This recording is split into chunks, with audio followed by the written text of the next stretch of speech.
Assalamualaikum warahmatullahi wabarakatuh. Perkenalkan, nama saya Nisa Mulyani, NPM 1012-1083, kelas C5 Manajemen. Di sini saya akan menjelaskan materi mengenai Ma'rifatul Insan. Yang pertama yaitu ta'rif al-insan atau pengenalan manusia. Yang kedua, hakikatul insan atau hakikat manusia. Yang ketiga, tokotul insan atau potensi manusia. Yang keempat, nafsul insan atau jiwa manusia. Yang kelima, sifatul insan atau sifat manusia.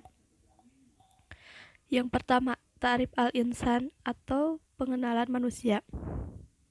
Dari mana aku berasal? Siapakah yang menciptakanku? Yang membuat segala sesuatu yang dia ciptakan sebaik-baiknya dan yang memulai penciptaan manusia dari tanah. Kemudian dia menjadikan keturunannya dari saripati ayat tanah. Kemudian dia menyempurnakan dan meniupkan ke dalam ruh ciptaannya dan dia menjadikan bagi kamu pendengaran, penglihatan, dan hati. Tetapi kamu sedikit sekali bersyukur. Quran Surat As-Sajdah ayat 7-9. Untuk apa manusia diciptakan? Yang pertama yaitu untuk beribadah, dan yang kedua yaitu sebagai khalifah. Pembahasan yang kedua yaitu tentang hakikatul insan atau hakikat manusia. Manusia harus bisa memilih kehidupannya. Hal ini sangat penting agar manusia dapat berbuat adil, baik pada diri sendiri maupun orang lain.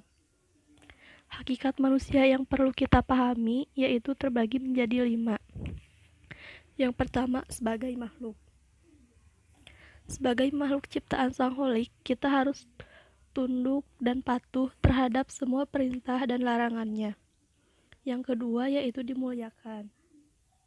Manusia merupakan salah satu makhluk Allah yang paling mulia, karena Allah Subhanahu wa Ta'ala memberikan keistimewaan berupa ditiupkannya ruh, diberikan akal dan pikiran, serta alam semesta diperuntukkan untuk manusia.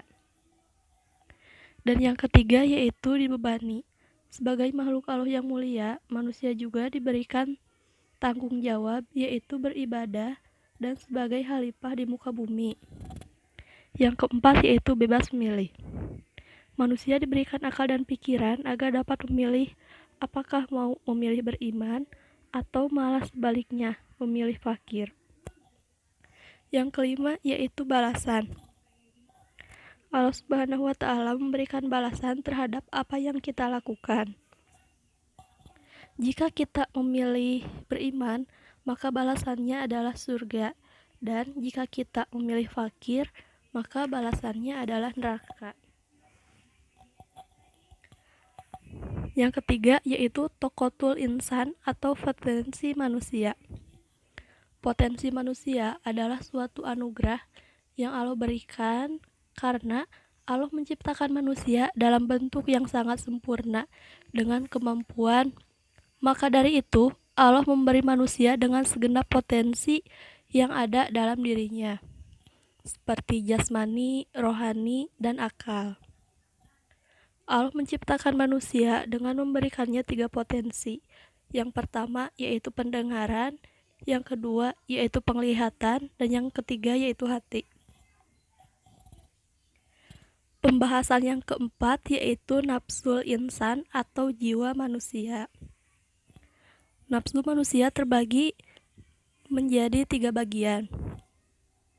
Yang pertama yaitu nafsu mutafinnah, adalah jiwa yang telah mendapatkan ketenangan, telah sanggup untuk menerima cahaya kebenaran dari Sang Ilahi. Yang kedua yaitu nafsu lawamah, yaitu menyesali diri. Dalam sifat ini manusia sangat diwajarkan ketika merasa menyesal atas diri sendiri dan cenderung mencela dirinya sendiri. Yang ketiga yaitu nafsu amalatu bisu, yaitu nafsu yang sangat berbahaya apabila melekat pada diri seseorang. Sebab ia suka mengarahkan manusia kepada perbuatan dan perilaku yang dilarang agama. Pembahasan yang kelima yaitu sifatul insan atau sifat manusia. Sifat manusia terbagi ke dalam dua kelompok besar, yaitu sifat kebaikan dan sifat keburukan. Manusia diberi dua jalan, yaitu jalan benar atau takwa dan jalan fujur. Bentuk-bentuk tazkiyah atau menyucikan diri. Yang pertama yaitu banyak bersyukur, yang kedua penyabar, yang ketiga belas kasih, yang keempat berhati lembut, dan yang kelima selalu bersikap jujur.